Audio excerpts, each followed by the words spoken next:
पुण्यात फ्लॅट घ्यायचा आहे. पण कुठे घ्यायचा, कसा घ्यायचा, कुणावर विश्वास ठेवायचा? फसवणूक तर होणार नाही ना? योग्य दरात मिळेल की नाही? मोठं कन्फ्युजन आहे. चला तर मग सर्व कन्फ्युजन दूर करण्यासाठी संपर्क साधूयात सारंग अहेर यांच्या रेरा रजिस्टर्ड ड्रीमोरा रियालिटीशी. संपर्क सारंग सुधाकर अहेर, ड्रीमोरा रियालिटी. मोबाईल नंबर 82 82 93 91 91 आणि 62 62 90 910.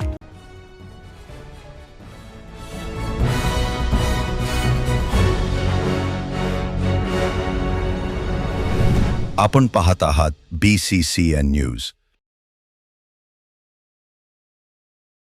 युद्ध केवळ विनाशाकडे घेऊन जाते, त्यामुळे जगाला युद्धाची नव्हे तर बुद्धाची गरज. बुलढाणा शहरातील सहकार विद्यामंदिरात बुद्ध जयंती साजरी. बुद्ध जयंती आज देशातच नव्हे तर संपूर्ण जगभरात मोठ्या उत्साहात साजरी होत आहे. त्याच अनुषंगाने बुलढाणा अर्बन परिवाराच्या सहकार विद्यामंदिर परिसरामध्ये गेल्या 7 वर्षांपूर्वी बोधिवृक्ष लागवड करून त्या बोधिवृक्षाखाली तथागत भगवान गौतम बुद्ध यांच्या मूर्तीची स्थापना करण्यात आली आणि त्या वर्षीपासून दरवर्षीच बुद्ध जयंती मोठ्या उत्साहात साजरी केली जाते.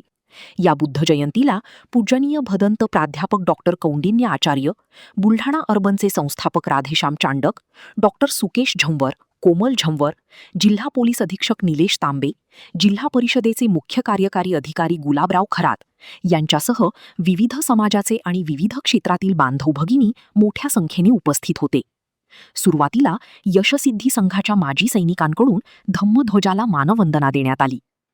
तथागत भगवान गौतम बुद्ध यांच्या उपदेशाप्रमाणे आपल्या आयुष्यात अहिंसा आणि शांतीचे अनुकरण करावं आणि माणूसपण हरवले जात असल्याने माणूसपण जागृत करण्याचा प्रयत्न करावा, अशी धम्मदेसना पूजनीय भदंत प्राध्यापक डॉक्टर कौंडिन्य आचार्य यांनी केली.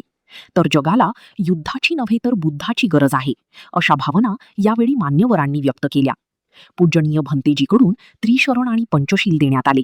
यावेळी शुभ्र वस्त्र परिधान करून बौद्ध उपासक उपासिका मोठ्या संख्येने उपस्थित होत्या. या दरम्यान संपूर्ण परिसरात भक्तिमय वातावरण निर्माण झाले होते. काळामध्ये आपण माणूस पण हरवून बसलेलो आहोत, माणूस पण विसरलेलो आहोत. आज या बुद्ध जयंतीच्या निमित्ताने आपण माणूस बनवायचा प्रयत्न करूया. हीच मंगल भावना, हीच मंगल कामना. मी फक्त एकच आवाहन करू शकतो, युद्ध हा शेवटचा पर्याय नाहीये. युद्ध हा फक्त नरसंहार, नासधूस आणि जीवित हानीकडेच नेतो. जर आपल्याला या गोष्टीपासून मुक्त व्हायचं असेल तर बुद्धाचं तत्वज्ञान या आचरणातून सिद्ध केलं पाहिजे. युद्ध आपोआप बंद होईल. सहकार विद्या मंदिराचे 9 वर्ष आहे. 9 वर्षापूर्वी आपण भगवान गौतम बुद्धांचा पुतळा या ठिकाणी जयपूरहून मूर्ती आणून या ठिकाणी स्थापित केला आणि त्यावेळेस आपण श्रीलंकेवरून 5 भंते बोलवले होते. तेव्हापासून या ठिकाणी आपण हा कार्यक्रम घेतो. हा कार्यक्रम घेण्याचा मागचा उद्देश म्हणजे धम्म लोकांना कळलं पाहिजे. धम्माशिवाय पर्याय नाही. आज जी जगामध्ये परिस्थिती चालू आहे जगात सगळ्या, त्याला धम्मच फक्त थांबवू शकतो. आणि माझं स्वतःचं कॅबिन आहे, त्या कॅबिनमध्ये सुद्धा बुद्धाची मूर्ती आहे. हे त्याचं कारणच एकच आहे की मला खूप राग यायचा. माझ्या रागामुळे माझ्या घराचं, माझ्या कार्याचं खूप नुकसान व्हायचं. पण 6 वर्षा म्हणजे आता राग सोडायला 20 वर्ष झाली. त्याच्या 6 वर्षापूर्वी लागले मला राग सोडायला.